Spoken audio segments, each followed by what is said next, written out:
Olá, olá! Sejam todos muito bem-vindos, é um prazer ter todos vocês aqui. Eu sou o professor Jean Torres, do componente de Língua Portuguesa, e a gente tem bastante coisa para ver hoje. Vamos ler um pouquinho como a gente vai descobrir aí no nosso objeto de conhecimento e no nosso detalhamento. Aula 60, com objeto de conhecimento, apreciação e réplica, relação entre gêneros e mídias. E nós temos o nosso detalhamento, que é a leitura, interpretação e comparação de textos jornalísticos e publicitários, leitura e interpretação de temas amazônicos. Então já se preparem aí para a leitura, se prepare para a gente falar sobre interpretação, comparar textos, ver um pouquinho sobre publicidade. Vamos ver tudo isso agora, então vamos à nossa aula.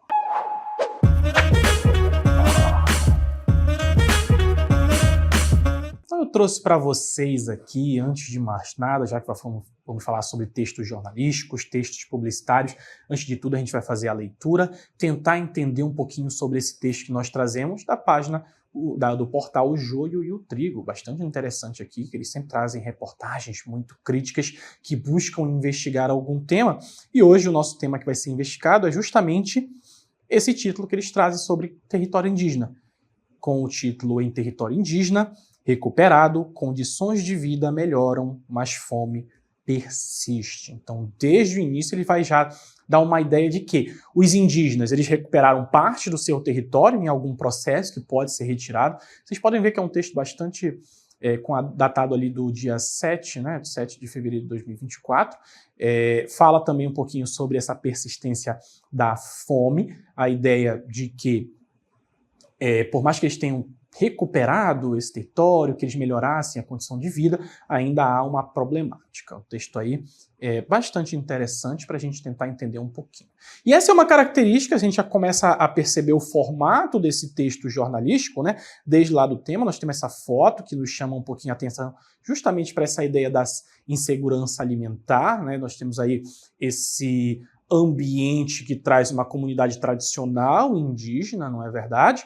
Temos aí o nosso título em destaque com esse negrito, Em Território Indígena Recuperado, condições de vida melhoram, mas fome persiste. Afinal de contas, o texto jornalístico ele quer chamar a atenção desde o princípio e já marcar para o seu leitor qual é a sua argumentação. Mais embaixo, né, o nosso autor, no caso é o Leonardo Furman, e a data, assim como um destaque de que foi feita a reportagem especialmente para esse portal. A gente tem aqui o lead, né, esse texto que está em itálico, que vai fazer um pequeno resumo. Ele está logo abaixo do nosso título, ele tem esse estudo realizado em 5 terras indígenas no Mato Grosso do Sul, conclui que mesmo com dificuldades, permanência na terra beneficia alimentação e saúde. Então a gente já vê aqui nesse vídeo a ideia, primeiro, de que o estudo foi baseado em 5 terras indígenas do Mato Grosso do Sul e que ele já deu uma conclusão. Então a gente já tem uma informação lá do início da ideia da fome, da recuperação do território, que ainda precisa ter melhorias, mas que só de ter a terra, só de permanecer na sua terra, já a base alimentar e a saúde desses povos ela já é melhorada. Então a gente já vê um posicionamento marcado nessas informações, que é um posicionamento bastante voltado para a ideia de que esses povos precisam ter as suas terras e que os problemas que se persistem precisam ser trabalhados. Bora ver se é isso mesmo ao longo do nosso texto. Leiam aí comigo. Em 7 de novembro do ano passado, a morte da líder indígena Damiana Cavani, aos 84 anos, significou o fim da retomada Kaiowá-Apicaí em Dourados, no Mato Grosso do Sul. Então já vai trazer aí essa líder indígena, falar sobre a morte dela como se fosse o início de alguma coisa que estava melhorando.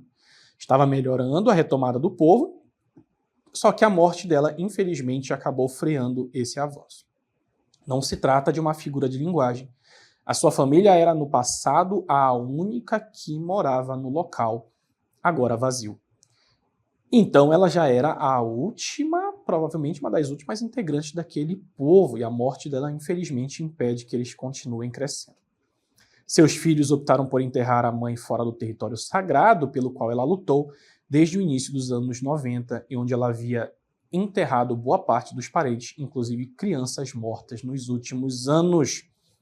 Bastante impactante, né? Trazendo já essa ideia de um fim de um povo. Isso no Brasil, desde a colonização, foi bastante comum. Afinal de contas, muitos desses grupos foram sendo aniquilados, restando apenas pouquíssimos integrantes de algumas das nossas etnias. O motivo de seu corpo não permanecer lá é o rastro de sangue que acompanha a presença indígena no local durante mais de 30 anos. Opa, o meu jornalista ele já está anunciando aqui o fim de uma etnia. Já está falando sobre como esses povos são afetados. E ele já vai apresentar um motivo, esse rastro de sangue, que obviamente não é um rastro de sangue natural, a gente vai ver por quê, ao longo desses 30 anos. Ao todo, 11 indígenas foram mortos violentamente no território desde 2002. Hilário de Souza, marido de Damiana, foi um deles, atropelado por um fazendeiro em 2002. Então são os ataques que são feitos a esses grupos indígenas e que ganham esse destaque aqui justamente para que você entenda por que esse povo está sendo perdido. O atropelamento teria sido proposital, segundo os indígenas, que afirmam assim como as armas de fogo, as caminhonetes dos fazendeiros são máquinas de extermínio. O fim da retomada pode não ser definitivo. Outros integrantes da família podem em algum momento fazer valer suas memórias da região ou dos mapas do Tecorra, como os Guarani Kaiowás, que se referem ao território para iniciar uma nova retomada, certo? São conhecidos como retomadas as áreas de território ancestral para quais os indígenas retornam depois de terem sido expulsos. Então, o nosso autor ele já vai argumentando de que é preciso a retomada dessas terras para ajudar no desenvolvimento desses grupos. Olha lá, são conhecidas como retomadas as áreas de território ancestral para as quais os indígenas retornam depois de terem sido expulsos. Eles ficam novamente com a terra e eles vão retomando aquele lugar que foi tomado pelos fazendeiros. E eles acusam os fazendeiros de estarem exterminando para que não tenha mais que reclame aquela terra. Mais imagens, o nosso texto, lembrando que a gente está pensando um pouquinho sobre o formato da reportagem, de texto de reportagem, a gente tem fotos aqui mostrando um pouquinho sobre os indígenas nesses territórios, para chamar a atenção de como eles vivem nessas terras.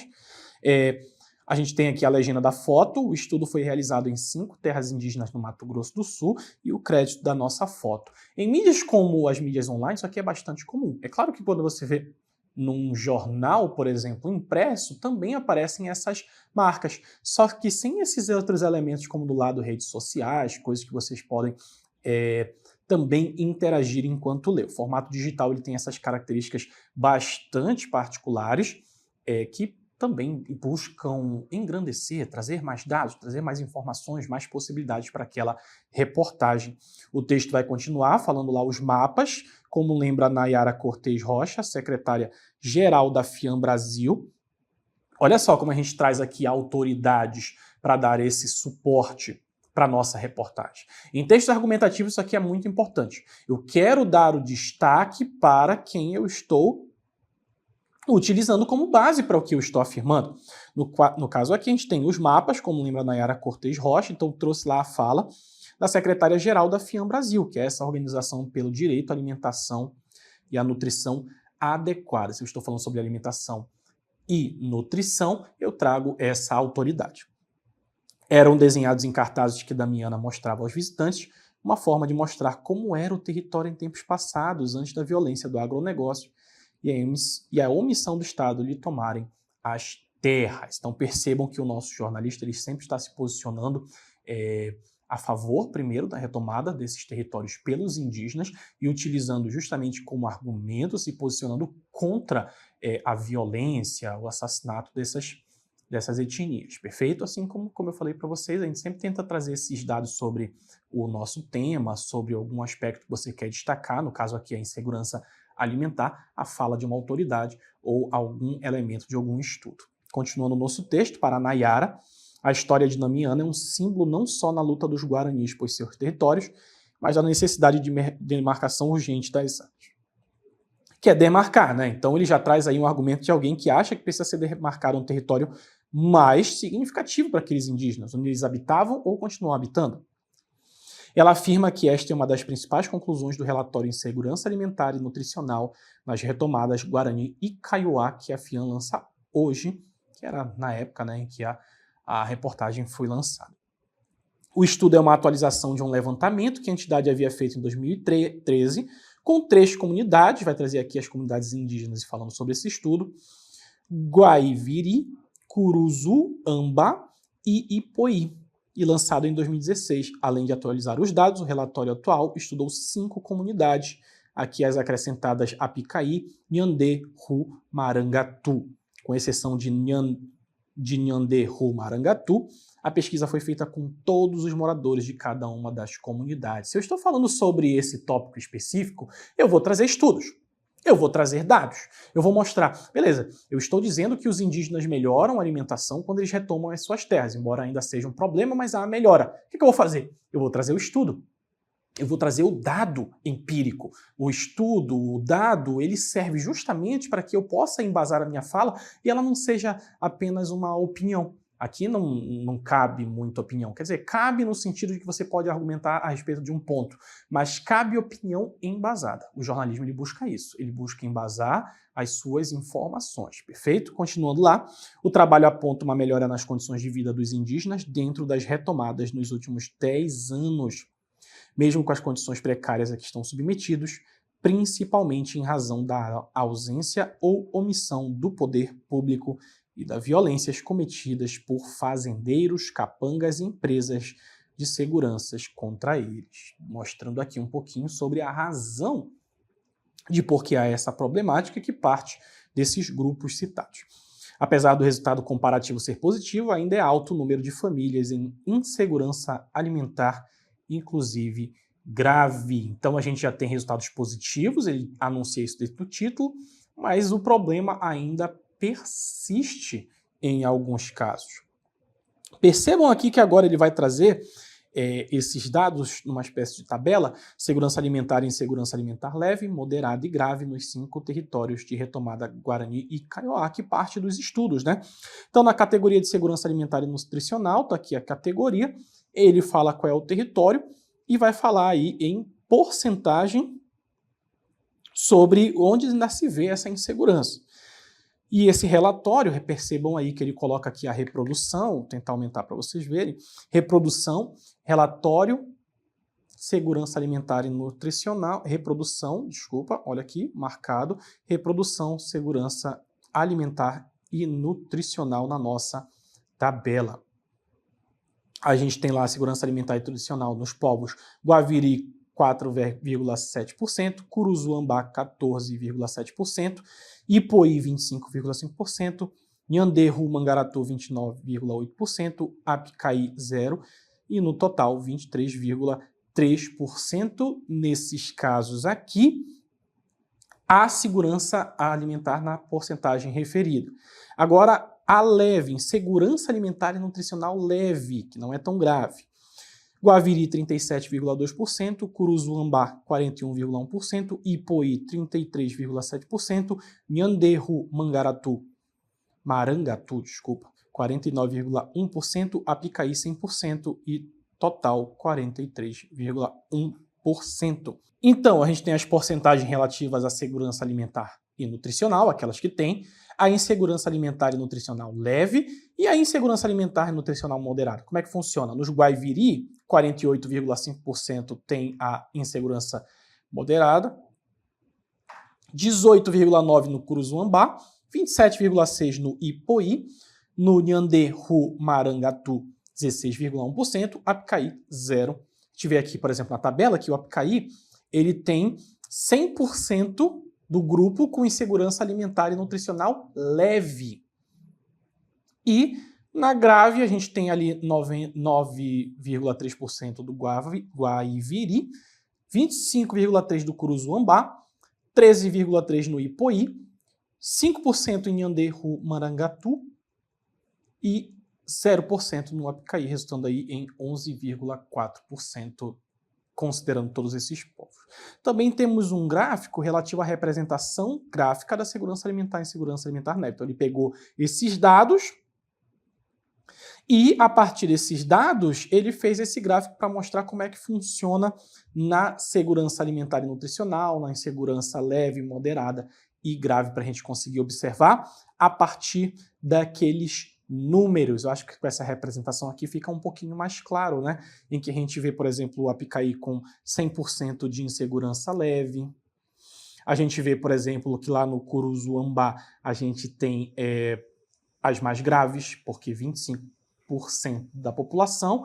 Obviamente que isso aqui é justamente para mostrar que houve uma melhora, mas que ela ainda existe, a insegurança alimentar. E isso é bastante interessante para a gente pensar a partir dessa perspectiva, tá? A gente vai ler até aqui esse texto que nós trouxemos, porque já dá uma ideia do aspecto jornalístico, né, de como ele vai funcionar, como ele tem gráficos, como ele tem números, como ele tem informações embasadas, como ele traz autoridades e como a gente traz aqui uma situação, essa leitura e interpretação de uma situação amazônica, da situação indígena, perfeito? De como alguns dos nossos povos ainda sofrem bastante, tá bom? Agora a gente vai ver um pouquinho sobre propaganda e sobre publicidade. A gente trouxe para vocês algumas que foram usadas aqui na Amazônia. Bora dar uma olhadinha aí na Amazônia e a publicidade. Essa propaganda aqui, da época da Segunda Guerra Mundial. Então a gente precisa pensar aqui no nosso contexto, ali por 1940, 1941 a 45, mais ou menos. A gente tem aqui um cartaz. Esse cartaz traz os seringueiros, percebam aqui. Eles estão extraindo o látex que vai servir para a produção da borracha, né?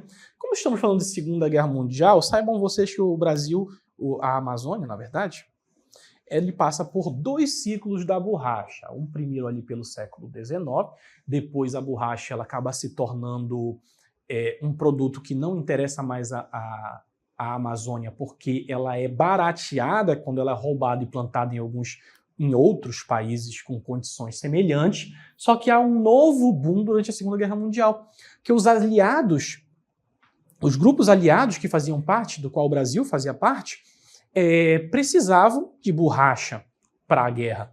E precisando de borracha para a guerra, ele começou a trazer de novo essa economia para a Amazônia.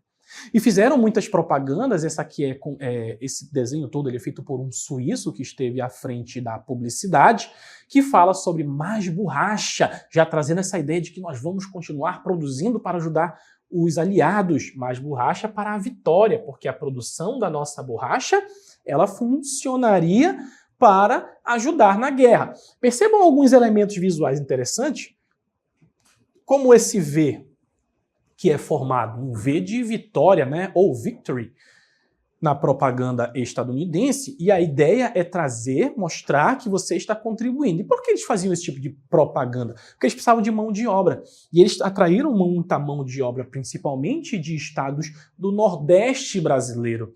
Toda essa identidade visual, toda essa ideia, era trabalhada justamente para mostrar que você podia tanto ajudar o seu país a vencer a guerra, ou os aliados, no caso, né?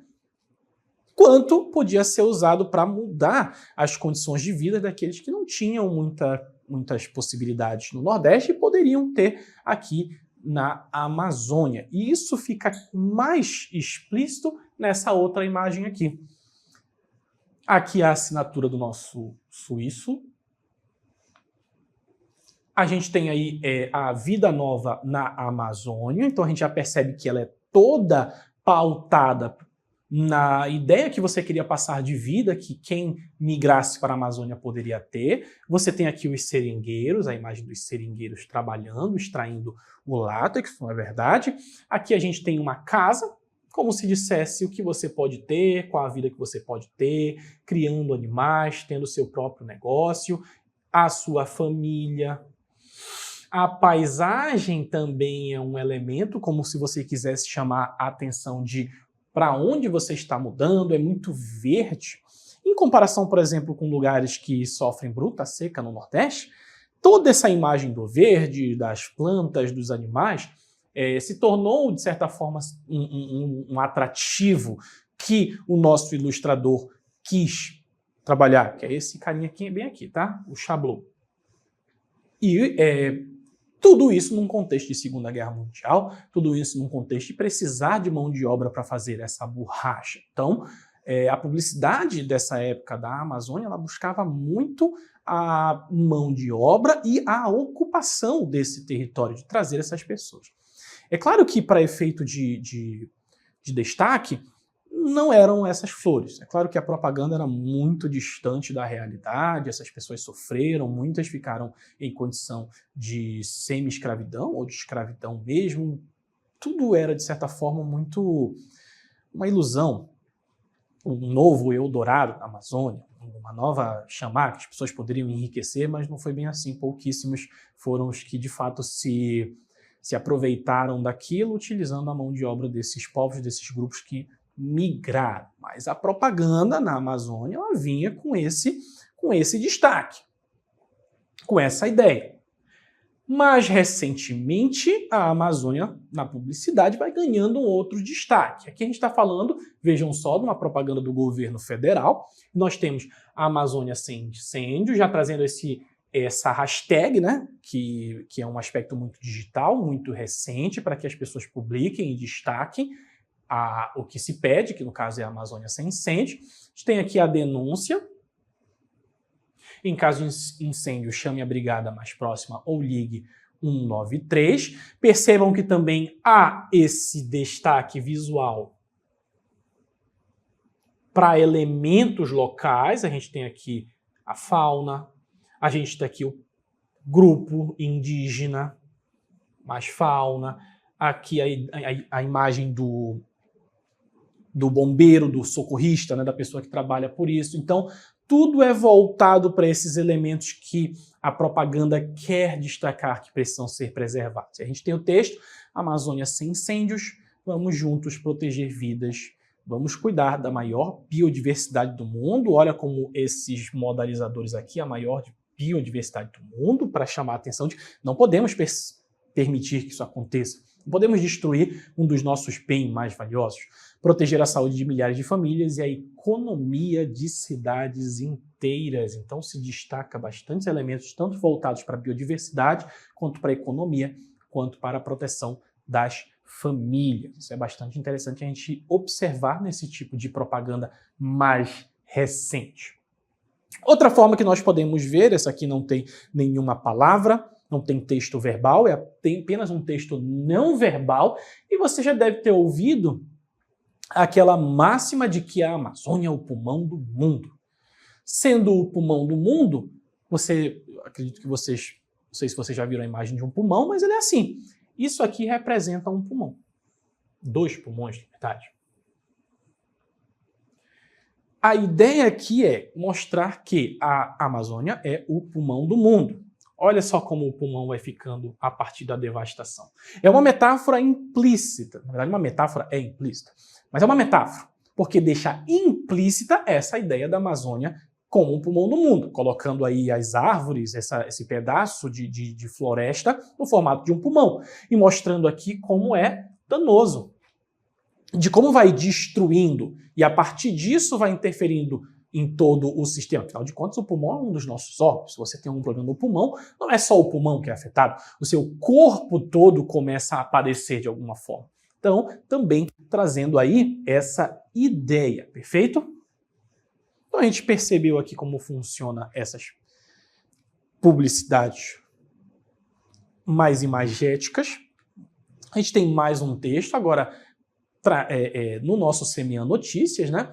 Povos indígenas, muito mais que guardiões das florestas, eles se compreendem como natureza e nos ensinam a cuidar dos ecossistemas, por isso merecem respeito e nossa proteção. Olha aqui o lead, olha aqui o nosso título, agora num formato que simula o formato físico. E também no formato físico eu tenho a ideia das imagens, tenho a legenda, tudo isso funcionando também. Nosso texto, eles se compreendem como natureza, e nos ensinam a cuidar dos ecossistemas, por isso merecem nosso respeito e nossa proteção. No dia 19 de abril, celebramos o Dia dos Povos Indígenas, que são muito mais que os guardiões das florestas e verdadeira referência para todos nós na relação, no respeito e no cuidado com o meio ambiente. O nome da data, antes conhecida como Dia do Índio, foi atualizada por um projeto de lei proposta por Joênia Wapichana, a primeira mulher indígena eleita para a Câmara dos Deputados. Em 2018, é aprovado pela Comissão de Constituição e Justiça. Então, aí trazendo essa data comemorativa do dia 19 de abril, que é o Dia dos Povos Indígenas, e a partir disso celebrando a aprovação do reconhecimento desses povos indígenas no dia 19 de abril, utilizando essa data para trazer essa conscientização. A mudança no nome valoriza a pluralidade, porque antes, chamavam de Dia do Índio, acredito eu. Então essa mudança agora traz essa pluralidade das nações indígenas, porque a gente fala sobre povos indígenas que são mais de um. A gente não tem só um componente indígena no Brasil todo que faz parte do mesmo grupo. Não, são línguas diferentes, são culturas diferentes, hábitos diversos que ganha esse destaque com o novo título.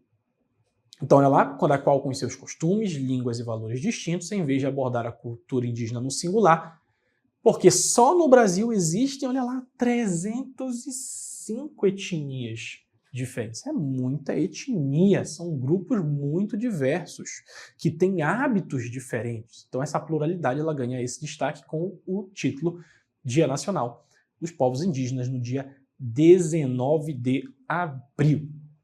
Se possuem costumes diversos, ao menos um ponto une todas as nações indígenas, a forma de se relacionar com a natureza. E aí a gente tem esse elemento mais geral. Os povos indígenas são mais que guardiões do meio ambiente, pois se compreendem como natureza, estabelecem modelos de trocas equilibradas e não monetárias com todos os outros seres, preservando biomas e mantendo a biodiversidade de ecossistemas. Então, a gente já vê aqui uma vida muito mais voltada para esse modelo da troca equilibrada, em que você usa na natureza, mas você também a protege e faz com que ela continue sustentável, e você não visa o lucro. A ideia aqui é a preservação e o uso apenas como utilidade. Eles se compreendem como natureza e nos ensinam a cuidar dos ecossistemas, por isso merece nosso respeito. Mais uma vez o destaque para esse lead, e temos a continuação do texto. A relação entre os povos indígenas, a preservação do meio ambiente e da biodiversidade é uma relação única, semiótica e ritualística. Não temos como falar em preservação do meio ambiente e preservação da Amazônia sem levar em consideração os povos indígenas. Isso aqui é interessante, porque eu trago uma matéria para destacar os povos indígenas. E o que eu faço? Eu trago uma fala. Essa fala, como diz aqui, explica Samela Satere Maué, que é artesã, influenciadora e ativista indígena de Manaus. Ou seja, aqui é como se eu trouxesse não só uma autoridade, mas um grupo representativo dos povos indígenas. Por isso eu trago a Samela Satere Maué, que é essa artesã e essa ativista, para dar esse destaque, para dar voz a esses grupos. Porque não adianta eu só falar do grupo e não dar a voz para eles, como eles se sentem, o que eles fazem, como é que eles veem essa preservação. Então, tudo isso precisa ser destaque. Nós, povos indígenas, somos os principais defensores do meio ambiente e da floresta preservada. Estamos sempre na luta por território e sabemos que os territórios indígenas são as terras mais preservadas da biodiversidade. Então, dizendo como nós preservamos, essas partes são as mais preservadas, porque a gente sabe como lidar. Nós somos parte da natureza, nós somos parte da floresta e nós sabemos preservá-la. As palavras de Samela reverberam o livro A Queda do Céu, do líder Yanomami Davi Kopenawa. Na floresta, a ecologia somos nós, os humanos, mas são também... Agora, olha só, aqui a gente tem essa fala, que já é uma autoridade. Parte do livro A Queda do Céu, do Yanomami, também indígena, do Davi Kopenawa. Então você traz ali o embasamento para dizer que o livro também vai fazer aquela representação, aquele estudo de dizer quem são esses grupos. A floresta, a ecologia somos nós, os humanos, mas são também, tanto quanto nós, os chapiri, os animais, as árvores, os rios, os peixes, o céu, a chuva, o vento e o sol. É tudo o que vê existência na floresta, longe dos brancos, tudo o que ainda não tem cerca. O texto aí, Povos Indígenas, muito mais que Guardiões da Floresta, da Acatu, do dia 18/4/2022. Mas percebam que todo esse formato, como a gente tentou simular um jornal físico, para trazer as diferentes mídias, né, em que nós podemos encontrar esses textos. Então, vocês viram publicidade, vimos os textos jornalísticos na internet, vimos essa simulação do texto jornalístico enquanto um documento físico. Tudo isso para tentar chamar um pouquinho a atenção de vocês, para ler sobre esses temas amazônicos, temas dos povos originários, tudo muito importante para a gente tentar pensar não só a Amazônia, mas também desenvolver o nosso pensamento crítico, certo? Como não há mais nada a ser explicado, eu vou encerrando por aqui. Agradeço a presença de todos vocês, espero que fiquem bem, tenham bons estudos e até a próxima.